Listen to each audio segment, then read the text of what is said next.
आपला Android app download केलं असेल तर ते नक्की करा. गुगल प्ले स्टोअरवर जाऊन MPSC tricks bye Ajay Kumar असं सर्च करा. त्या ठिकाणी तुम्हाला अशा पद्धतीनं आपलं ॲप्लिकेशन दिसेल. या ठिकाणी जाऊन तुम्हाला इन्स्टॉल करायचं आहे. ॲप्लिकेशन इन्स्टॉल केलं, 5,000पेक्षा जास्त लोकांनी ते ॲप्लिकेशन इन्स्टॉल केलेलं आहे. त्या ठिकाणी वेगवेगळे कोर्सेस आणि इतर घटक आहेत, त्याचा तुम्हाला लाभ घेता येईल. डिस्क्रिप्शन बॉक्समध्ये त्या ॲप्लिकेशनची लिंक दिलेली आहे, त्यातूनही तुम्ही जाऊन ते डाउनलोड करू शकता. ओके मित्रांनो, चालू घडामोडी 2024 या कोर्समध्ये तुमचं स्वागत. आज आपण आंतरराष्ट्रीय पुरस्कार बघणार आहोत. याच्यामध्ये जे महत्त्वाचे घटक आहेत ते प्रश्नोत्तराच्या स्वरूपामध्ये आपण कव्हर करतोय. तर आज आपण वेळ न दवडता ॲक्च्युली आपल्या लेक्चरला सुरुवात करूया. आपला आजचा पहिला प्रश्न आहे तो म्हणजे खालील विधानातून अयोग्य पर्याय निवडा. पहिलं विधान आहे 2023 सालचा संयुक्त राष्ट्राचा military gender advocate of the year हा पुरस्कार मेजर राधिका सेन यांना प्रदान करण्यात आला. हे बरोबर आहे का बघा, राधिका सेन.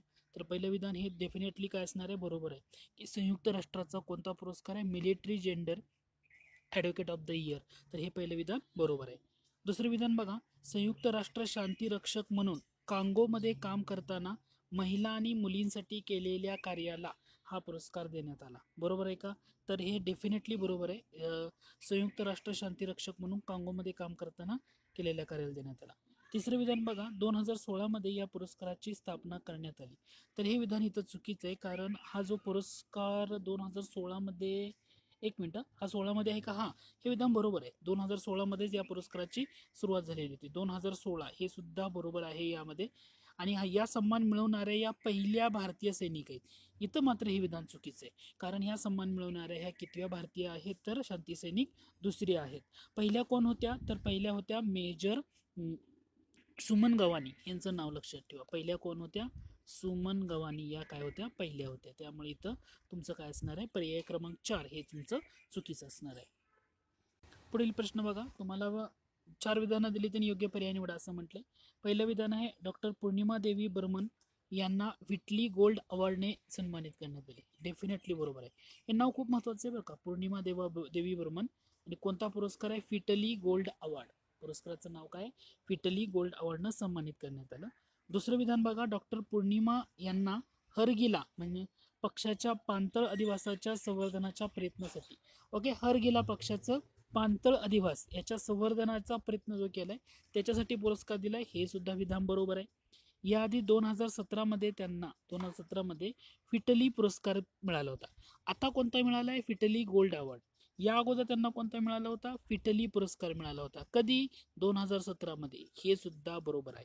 म्हणजे दिलेल्या विधानामधून चारीच्या चारी पर्याय काय आहेत?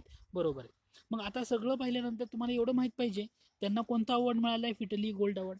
मग या अवॉर्डची स्थापना कधी झाली? तर या अवॉर्डची स्थापना झाली होती 1994 मध्ये. कधी झाली होती? 1994 मध्ये. पुरस्कार देणारी संस्था कोणती आहे? तर ही संस्था व्हिटली फंड फर्निचर ब्रिटनमधली येते, तर ती आहे तिथली. आणि या पुरस्काराला काय म्हणून ओळखलं जातं?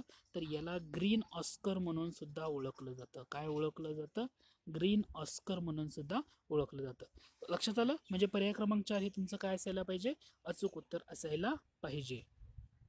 पुढील प्रश्न बघा, युनेस्को प्रेस स्वातंत्र्य पुरस्कार 2024 बाबत योग्य पर्याय निवडा असं म्हटलंय.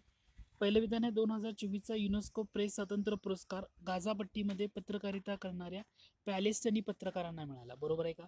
सगळ्यात महत्त्वाची चर्चेतली न्यूज आहे, त्याच्यामुळे लक्षात ठेवा. युनेस्कोचा प्रेस स्वातंत्र्य पुरस्कार कोणाला देण्यात आलाय? पॅलेस्टिनी पत्रकारांना देण्यात आलाय, की जे गाझापट्टीमध्ये काम करतायत त्यांच्यासाठी. दुसरं विधान आहे 1997 मध्ये या पुरस्काराची स्थापना करण्यात आली. हे सुद्धा बरोबर आहे. हे लक्षात ठेवण्यासाठी मी प्रश्न तयार केला आहे. हा प्रश्न कशासाठी आहे तर हे तुम्हाला लक्षात ठेवायचंच आहे. 1997 मध्ये युनेस्को प्रेस स्वातंत्र्य पुरस्कार स्थापना करण्यात आले आणि पॅलेस्टिनी पत्रकारांना मिळालेला आहे. त्यामुळे इथं तुमचं उत्तर काय असणार आहे?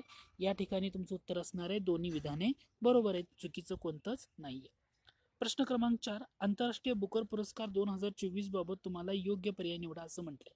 पहिलं विधान बघा, जर्मन लेखिका जेनी एरपेनबेक.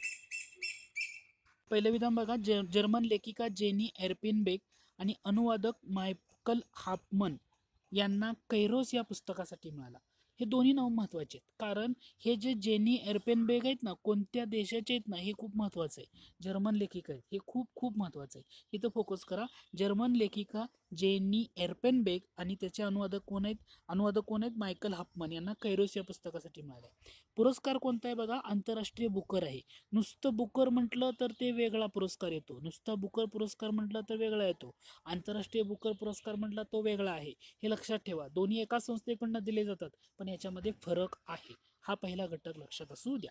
तर पहिलं विधान काय म्हणतोय, आंतरराष्ट्रीय बुकर पुरस्कार 2024 कोणाला मिळाला, जर्मन लेखिका जेनी एर्पेनबेक यांना मिळाला. अनुवादक कोण आहे, मायकल हाफमन आहेत.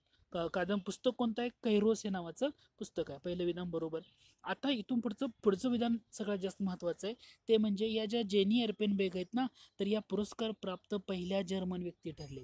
म्हणजे पहिल्यांदा एका जर्मन व्यक्तीला असा पुरस्कार मिळतोय, त्याच्यामुळे ही न्यूज चर्चेमध्ये होती. तिसरं विधान बघा, जर्मनमधून इंग्रजीत अनुवादित झालेल्या पुस्तकाला पुरस्कार मिळण्याची सुद्धा ही काय आहे, पहिलीच वेळ आहे, म्हणजे अनुवादन झालेलं आहे. त्याच्यामुळे इथं तुमची वरीलपैकी सर्वच्या सर्व विधानं बरोबर आहेत. तर आंतरराष्ट्रीय बुकर पुरस्कार म्हटलं, जेनी एर्पेनबर्ग नाव लक्षात ठेवा, जर्मन लेखिका आणि पहिल्या जर्मन व्यक्ती त्या ठरलेल्या आहेत. दुसरा मुद्दा काय तो, आता आंतरराष्ट्रीय बुकर पुरस्काराची स्थापना कोणत्या वर्षी झाली, तर स्थापना झाली विचारलं तर तुमचं उत्तर असलं पाहिजे 2004. पहिला पुरस्कार कधी दिला असं विचारलं तर 2005.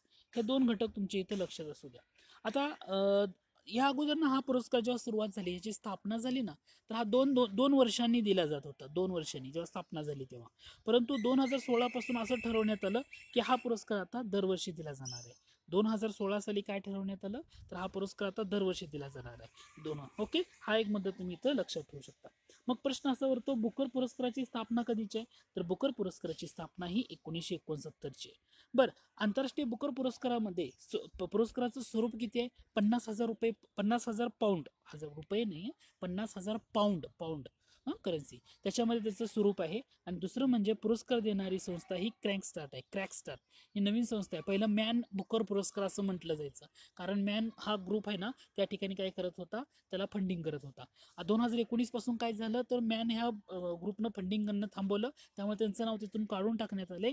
क्रॅकस्टार्ट किंवा क्रॅकस्टार्ट असं म्हटलं जातं, ती कंपनी तिथं फंडिंग करते आता. त्यामुळं हा आता मॅन बुकर पुरस्कार असं न म्हणता बुकर पुरस्कार असं आता इथं म्हटलं जातं. तर हा एक मुद्दा तुम्ही इथं लक्षात ठेवू शकता. आय होप हा घटक तुमचा क्लिअर झाला असेल. पुढचा प्रश्न बघा, बुकर पुरस्कार 2024 बाबत तुम्हाला अयोग्य पर्याय निवडा असं म्हटले. बुकर पुरस्कार 2024 बाबत अयोग्य पर्याय निवडा. पहिलं विधान बघा, 2024 चे बुकर पारितोषिक ब्रिटिश लेखिका समंता हार्वे यांना ऑर्बिटल या अंतराळ कथेसाठी जाहीर झाले. बरोबर आहे का? पहिलं विधान बघा, पहिलं विधान नीट बघा, परत एकदा सांगतोय, 2024 चे बुकर पारितोषिक ब्रिटिश लेखिका समंता हार्वे यांना ऑर्बिटल या अंतराळ कथेसाठी झालं, तर पहिलं विधान बरोबर आहे.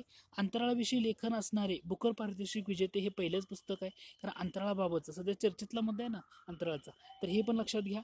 या पुरस्काराची सुरुवात 2004 मध्ये झाली. परत एकदा मी वर येतो, हा आंतरराष्ट्रीय बुकर पुरस्कार आहे का नुसता बुकर पुरस्कार आहे? आंतरराष्ट्रीय बुकर पुरस्काराची स्थापना 2004ची आहे. हा बुकर पुरस्कार आहे, बुकर पुरस्काराची स्थापना ही 1969ची आहे, त्याच्यामुळे तिसरे विधान चुकीचं आहे. जर आंतरराष्ट्रीय बुकर पुरस्काराची स्थापना म्हटलं असतं तर ती 2004 ठरलं असतं, परंतु ती 1969 आहे, हे लक्षात राहू द्या. ऑब्व्हियसली 50,000 पाऊंड हे त्याचं स्वरूप आहे. आणि दुसरं म्हणजे पुरस्कार देणारी संस्था क्रॅकस्टार्ट आहे 2019 पासून. त्यामुळे या प्रश्नाचं अचूक उत्तर असणार आहे पर्याय क्रमांक 3, हे या ठिकाणी अयोग्य आहे. पुढील प्रश्न बघा, साहित्याचा नोबेल पुरस्कार 2024 बाबत योग्य पर्याय निवडा असं म्हटले. दक्षिण कोरियाच्या हान कांग यांना हा पुरस्कार मिळाला. बरोबर आहे का? तर हे डेफिनेटली बरोबर आहे. साहित्यातील नोबेल पुरस्कार जिंकणाऱ्या दक्षिण कोरियाच्या पहिल्या व्यक्ती ठरले आहेत. डेफिनेटली बरोबर आहे. ही न्यूज हे पॉईंट लक्षात ठेवा जास्त. दक्षिण कोरियाच्या पहिल्या व्यक्ती ठरलेत की ज्यांनी साहित्याचा नोबेल पुरस्कार जिंकलेला आहे. त्यांना 2016 मध्ये द व्हेजिटेरियन या कादंबरीसाठी बुकर पारितोषिक मिळाले होते.